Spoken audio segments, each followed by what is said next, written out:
Our narrative begins with a lady named Sarah standing alone in her house while crying. We see she has bright blue eyes. She tells someone, who we don't see, that they won. There is music playing and Sarah wants it to stop. Then she starts moving along the house and we learn she is blind. Entering the basement, she stands on a stool to get her head into a noose that hangs from the ceiling. She thinks someone is there, looking at her. Getting angry, Sarah starts yelling that she won't take. At that moment, someone kicks the stool from under her, bringing about the lady's demise. The stranger we don't see takes photos of her. The next scene shows us people at an observatory. A lady named Julia suddenly starts choking. Her coworkers want to call a doctor, but she says she's okay. After that, she gets in a car with her husband, Isaac. They arrive at Sarah's house, who happens to be Julia's sister. Sarah doesn't answer their knock, so they break in and notice the power does not work there. While Julia looks for her sister upstairs, Isaac looks in the basement. He sees shoes lying there, which is already a bad sign. It gets much worse when he sees the horrific sight of Sarah from the ceiling. Following this grisly discovery, the police are at Sarah's house. The inspector tells them that Sarah took last night. During the conversation the couple has with him, we learn that Julia has progressive vision loss while Sarah went blind 1 year ago. Once the couple is alone again, the power returns and it startles Julia. The player plays the same song that was on at the time Sarah was alive. After Julia turns it off, she tells Isaac it is strange that the music was playing at the moment of her sister's demise. To make it stranger, Sarah hated the song that was playing. It prompts her to wonder if Sarah was with someone last night. Isaac does not think that is true. This sparks a short argument between them, and Isaac tells her stress can turn her blind. We learn that she lost 20% of her vision. Then the power goes out again. They can't find anything that will give them some light, not even a candle. Isaac goes to the neighbors, leaving his wife alone. At that time, she hears something that makes her scared. Isaac returns to find her sitting in a corner and he sits with her so that she doesn't feel alone. Afterward, the couple is at Sarah's funeral. We are led to believe that they are the only ones there, until a man behind them introduces himself as Blasco. He is the late Sarah's neighbor. He offers flowers to the couple, that he says are from his daughter, Leah. She loved Sarah. The girl is too upset to exit the car, Blasco says. After he leaves, Julia puts the flowers on Sarah's grave, saying she forgives her sister for something. She talks to her along with her husband. While talking, she thinks Isaac has his hand on her, but she sees him up ahead. This causes her to turn around in fear, wondering who had their hand on her shoulder. However, no one is there anymore. Back at Sarah's house, the inspector is there to tell them the autopsy did not reveal anything strange to them. Julia still finds it odd that the song was playing.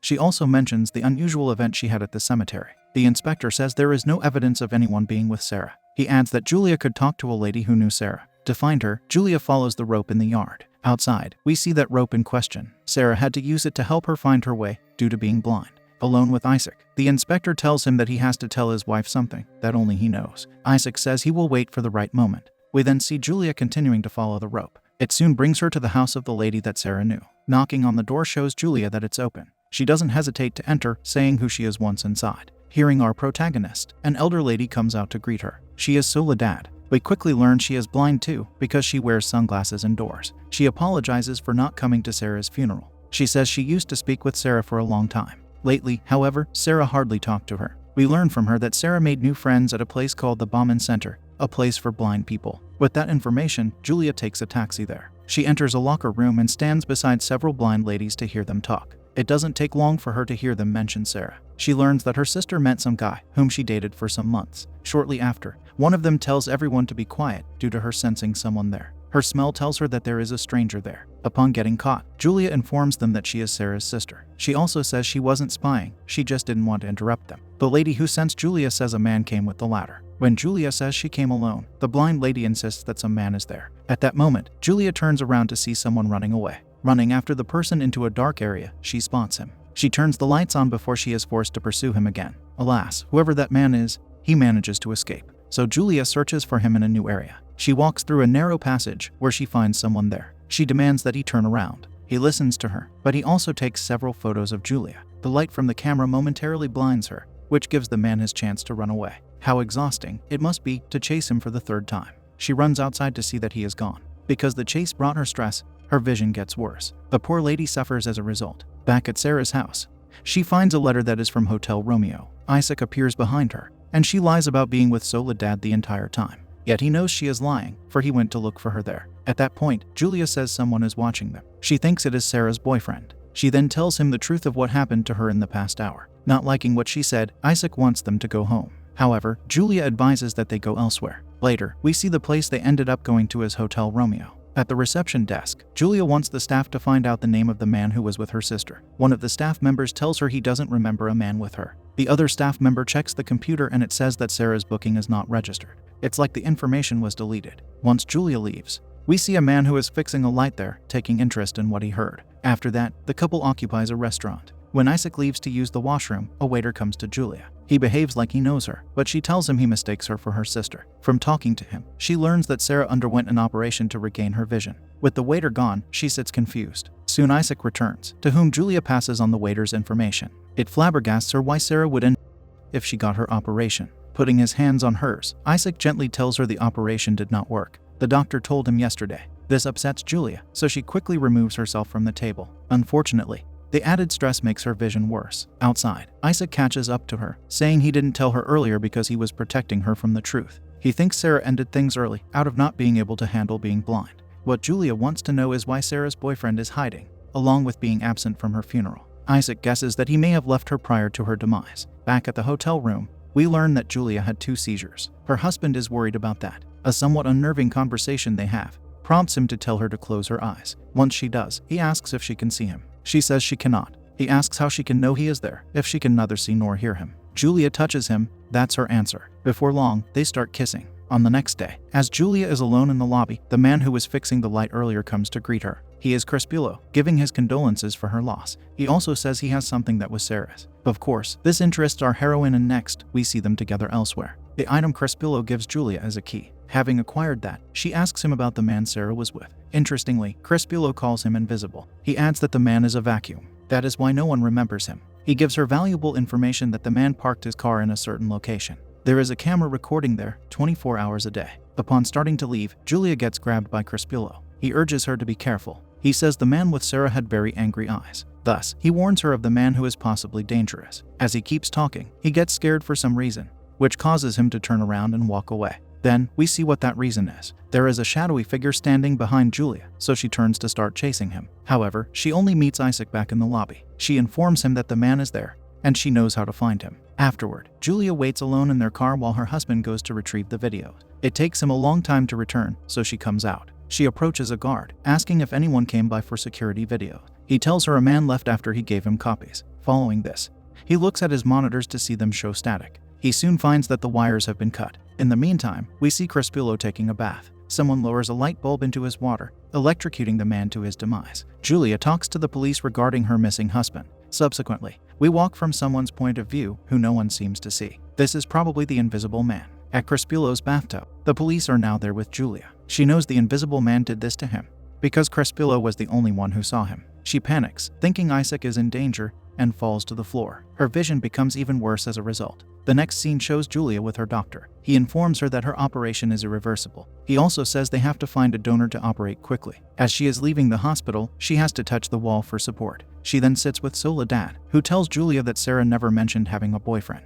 We learn that when the elder lady went blind, her son looked after her for 10 years. Yet one day, he simply vanished. Soledad grieves about that, wondering what kind of son abandons his blind mother. She has to fabricate a story to help deal with her confusion. As the duo sits there, we see a girl watching them from the window. Soon, Julia answers her ringing phone. After that, she resides inside a motel with the inspector. He tells her that Isaac was there. He also gives her a ring he found. The man is forced to tell her that there are things she doesn't know about her husband. Somehow he knew about Sarah's surgery, but the doctor did not tell anyone about it. The inspector wonders how Isaac knew. The scene finishes with a man informing the inspector that a light was seen in Sarah's house. Back at the house, Julia is there with him. He goes upstairs while she descends into the basement. Interestingly, there is a note positioned neatly on the bed that the inspector finds. Meanwhile, Julia has to keep touching the wall to support her sense of location. She thinks she located someone and yells out to the inspector. Once he comes closer to her, the lights turn on in the neighborhood. With that, the dark basement lights up, allowing the inspector to witness something horrifying. In the place where Sarah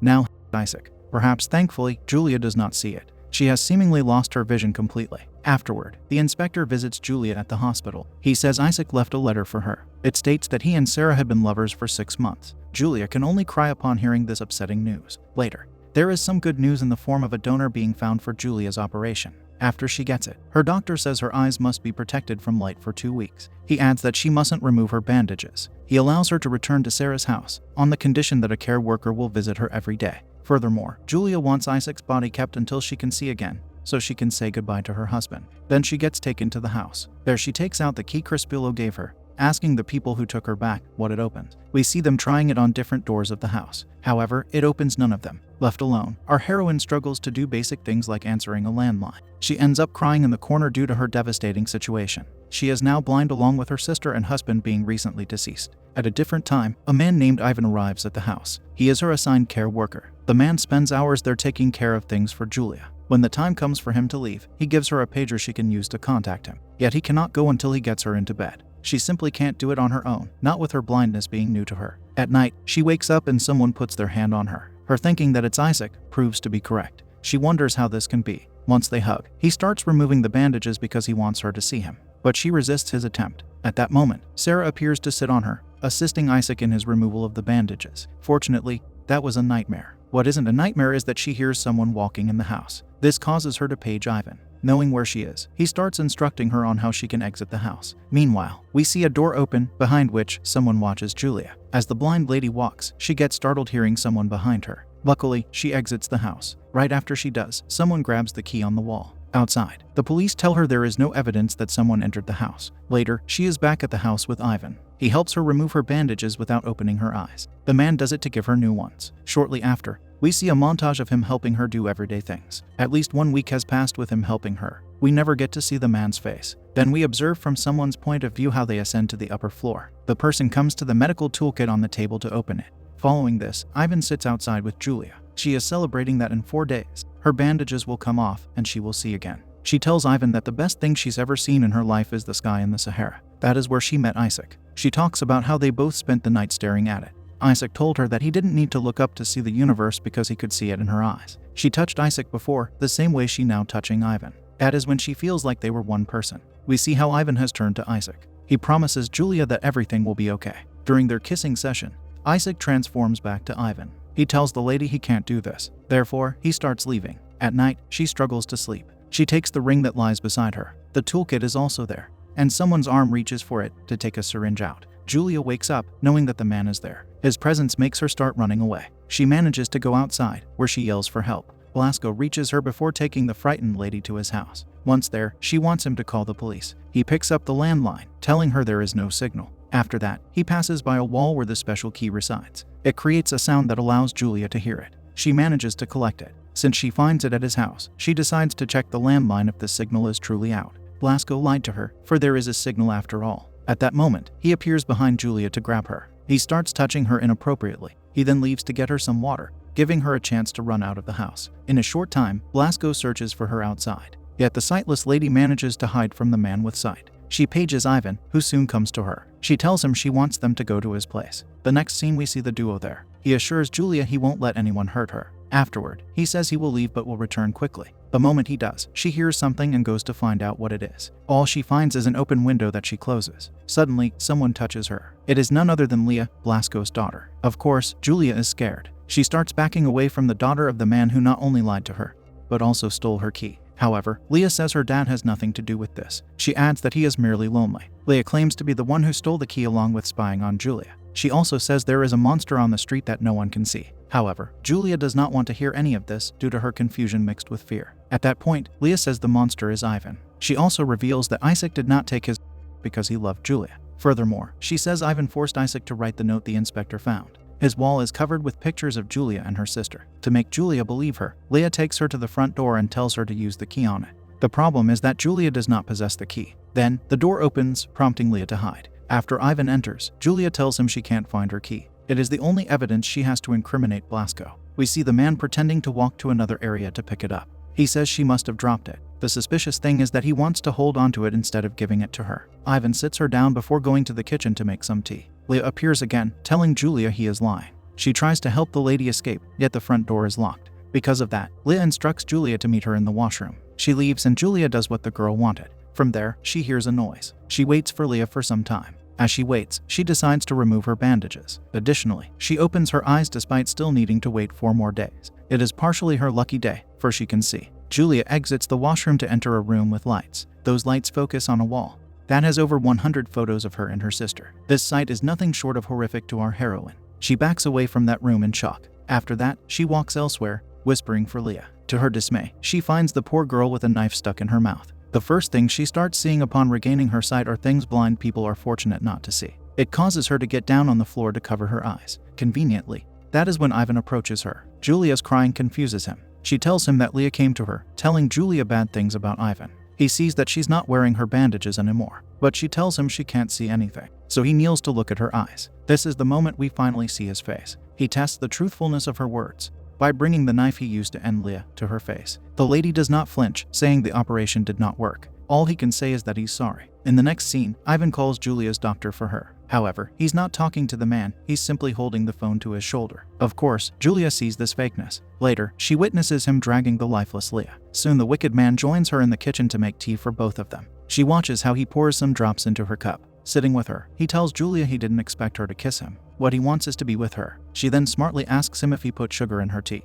Not having done that, he gets up to retrieve it. Julia uses this crucial moment to switch her cup with his. Unfortunately, the man is smart too. He notices the tea in his cup is swaying. He doesn't say anything about it, though. Instead, he gets up to say he needs her help with the freezer. Bringing her to it, he asks the lady to open it. She does that, and gets startled to find a lifeless, frozen Ivan there. The man, whoever he is, stole Ivan's identity. Her reaction prompts him to forcefully shut the freezer. He looks at her for a moment before calling her a liar. She tries to run, yet he holds her against a wall, where he nearly yells that she doesn't know what fear is. He talks fast, saying that she does not know what it's like to live in the dark. It takes a long time until one becomes a shadow. Living in a dark world, he noticed that blind females noticed him. He loves the idea of being able to offer them his eyes along with his hands. That is a perfect relationship to this twisted man. Therefore, he covers her eyes with new bandages. In the darkness, she asks him who he is, if not Ivan. When he takes her bandages off, we see they are now in a vehicle. Her vision shows us that it's less than perfect again. The man tells her that it will be more intense this time.